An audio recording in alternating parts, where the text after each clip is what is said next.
me ask you something real. Something that cuts beneath the surface of your goals, your habits, your frustrations. Why is it that you know what to do, yet you don't always do it? Why is it that just when things start to work, something inside you pulls the emergency brake? That isn't laziness. That isn't lack of intelligence. That is identity. And until you redesign who you believe you are, you will keep sabotaging the very life you say you want. Most people think their life is controlled by their circumstances, their past, or their lack of resources. That's a lie. Your life is controlled by the standards you tolerate and the identity you've unconsciously accepted. You will always act in alignment with who you believe you are, not who you wish you were. If deep down you see yourself as someone who struggles, someone who falls short, someone who doesn't quite deserve more, then success will feel unsafe. Growth will feel unfamiliar, and your nervous system will drag you back to what feels like home, even if that home is pain. Self-sabotage is not a flaw. It's a form of loyalty. Loyalty to an old identity that once protected you. Maybe it kept you safe from disappointment. Maybe it helped you survive rejection. Maybe it made failure predictable instead of devastating. But what once protected you is now imprisoning you. And the tragedy is not that people fail, it's that they keep trying to build a new life with an old identity. If you want to change your results, you can't just change your behavior. Behavior is the effect. Identity is the cause. You don't rise to the level of your goals. You fall to the level of your identity every single time. That's why motivation fades. That's why willpower collapses. You're asking a new future to be built by an old self. Your identity is nothing more than a collection of beliefs you've practiced until they felt certain. You weren't born believing you weren't enough. You learned it. You weren't born doubting yourself. You conditioned it. And anything that was conditioned can be reconditioned. If you're willing to tell the truth and interrupt the pattern, here's the truth most people avoid. The quality of your life is the quality of the questions you consistently ask yourself. When something goes wrong, do you ask, what's wrong with me? Or do you ask, what is this here to teach me? One question weakens your identity. The other strengthens it. One keeps you trapped in sabotage. The other rewires who you're becoming. Identity changes when emotional intensity meets a new decision. Not someday, not gradually, in a moment. Every major shift in your life happened the instant you decided, this is who I am now. And the reason most people don't change is because the pain of staying the same hasn't yet outweighed the fear of the unfamiliar. But let me tell you something. There is a pain coming either way. The pain of discipline weighs ounces. The pain of regret weighs tons. You don't sabotage because you're broken. You sabotage because part of you is afraid of what will be required if you succeed. New responsibilities, new expectations, new standards, a new level of visibility. And the old identity says, stay small, stay safe, stay familiar. But the real you, the part that's restless, frustrated, and hungry for more, knows that comfort is costing you your destiny. Redesigning your identity starts with a new standard. Not what you want, but what you demand of yourself. When you raise your standards, your identity must rise to meet them. You stop saying, I'm trying, and you start saying, this is who I am. I am someone who keeps promises to myself. I am someone who finishes. I am someone who grows under pressure. Identity is reinforced by action, and action becomes automatic when it's aligned with who you decide to be. Your past does not define you unless you keep reliving it. Your story is not your destiny unless you refuse to rewrite it. The moment you stop identifying with your wounds and start identifying with your values, everything changes. You're no longer driven by fear, but by purpose. You're no longer reacting to life, you're creating it. Ending self-sabotage is not about fighting yourself, it's about upgrading yourself. You don't destroy the old identity, you thank it for what it did and you let it go. You step into a new identity with clarity, commitment, and compassion. And when you do, your habits align, your focus sharpens, and your energy shifts. Because you are no longer becoming someone, you are being who you decided to be. The moment you redesign your identity is the moment your life stops being a battle and starts becoming a mission. Your life is shaped by your identity, not your intentions. And this is the part most people don't want to face. Because intentions feel good, but identity feels confronting. You can intend to change your habits, intend to level up your finances, intend to improve your relationships, intend to become disciplined, focused, confident, but intentions are wishes without roots. Identity is who you believe you are when no one is watching. Identity is the invisible force that decides what feels normal, what feels possible, and what feels safe. And every single time your intentions collide with your identity, identity wins, not because it's stronger, but because it's familiar. You don't wake up one day and decide to sabotage your life. No one plans to procrastinate, to quit early, to settle, to self-destruct right when momentum starts building. Self-sabotage is simply your identity enforcing its boundaries. It's your nervous system saying, this is as far as we go, this is who we are allowed to be. When success, growth, or consistency begins to stretch you beyond that self-image, something inside pulls you back. You miss the workout. You delay the decision. You overthink. You create drama. And then you tell yourself a story about timing, energy, or circumstances when the real issue is that your identity hasn't caught up with your desires. Most people try to change their life from the outside in. They chase motivation. They search for tactics. They wait for confidence. But confidence is not a prerequisite for action. Identity is. You don't become confident and then act. You act in alignment with a new identity until confidence becomes inevitable. Think about it. When you identify as someone who doesn't quit, quitting becomes painful. When you identify as someone who respects their word, breaking promises feels unbearable.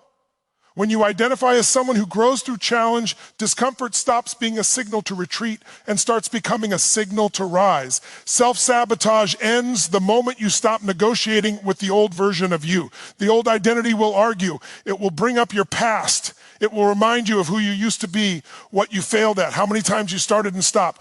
But identity is not history. Identity is a decision reinforced by action. The past only has power if you keep referencing it for permission. The moment you decide this is who I am now, and you back it up with even the smallest consistent actions, your brain begins to rewire, your emotions recalibrate, and your behavior aligns. Your identity was built through repetition and emotional intensity. Moments where you felt embarrassed, rejected, powerless, or unsafe shaped how you saw yourself.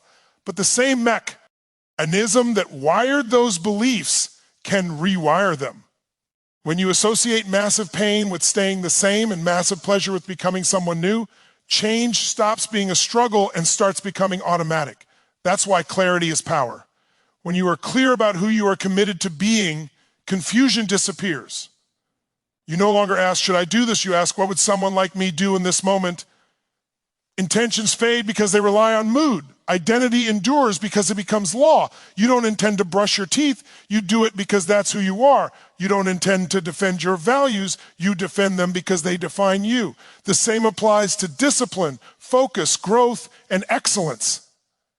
When you shift from trying to change your life to deciding who you are, the internal conflict dissolves. You stop fighting yourself because the action now matches the self-image. The most dangerous identity is not a negative one, it's an incomplete one. People who believe they have potential but don't act on it live in constant frustration. They know there's more inside them, but they haven't claimed it yet. And that gap between who you know you could be and who you are being creates pain, not because you're failing, but because you're resisting your own evolution. The solution is not more pressure, it's more ownership.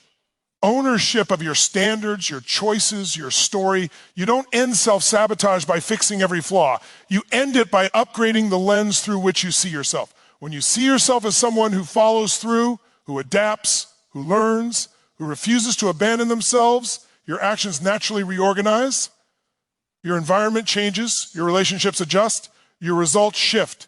Not because you forced them, but because they could no longer stay the same under a new identity that demands alignment, growth, and integrity in moments where the OLD version would hesitate, retreat, or settle for familiar limitations that no longer fit the person you are deciding to become. Lasting change happens when you replace loyalty to your old self with commitment to a higher standard. And this is where transformation either locks in or collapses.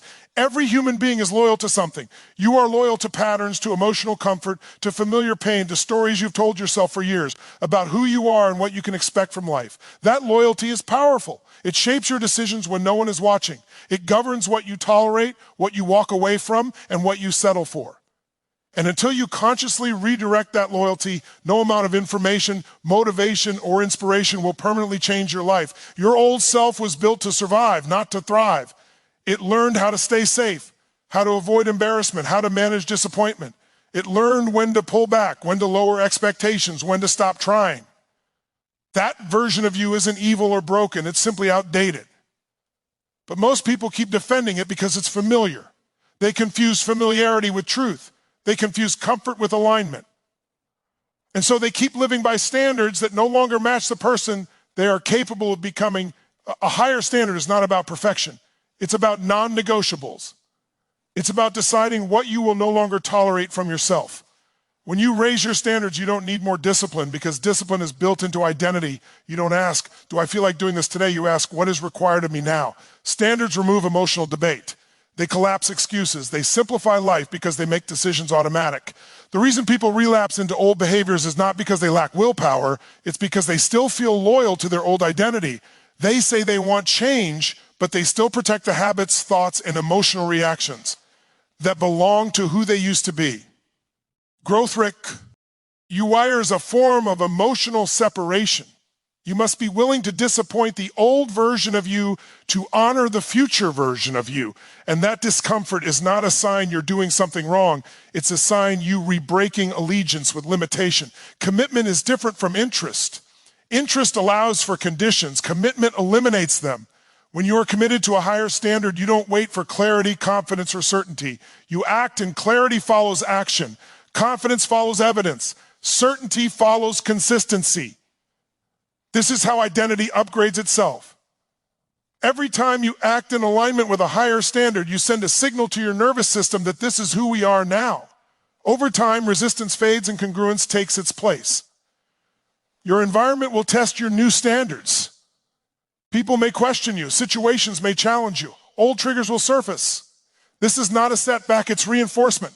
Every test is an invitation to reaffirm who you are becoming. When you hold the line, when you refuse to drop your standards under pressure, you wire strength into your identity. You are no longer proving something to others. You are proving it to yourself. Most people wait for their circumstances to change before they raise their standards. Leaders raise their standards and force circumstances to catch up. This is the difference between living reactively and living deliberately. When your standards rise, your behavior must follow. And when your behavior follows, your results eventually align. This is not theory, this is conditioning. Your brain adapts to what you repeatedly demand of yourself. Loyalty to your old self feels like safety, but it is actually stagnation. Commitment to a higher standard feels uncomfortable at first, but it is freedom in disguise. Freedom from inconsistency. Freedom from regret. Freedom from self-betrayal. When you stop abandoning yourself, trust begins to build. And self-trust is the foundation of momentum, resilience, and inner peace. You don't need to know every step of the journey to raise your standards. You just need to decide what you stand for now, what you accept, what you refuse, what you commit to honoring regardless of mood or circumstance. The moment your standards change, your identity begins to reorganize. Your language shifts, your posture changes, your energy sharpens. And without forcing it, you start acting like someone who expects more from life because they expect more from themselves.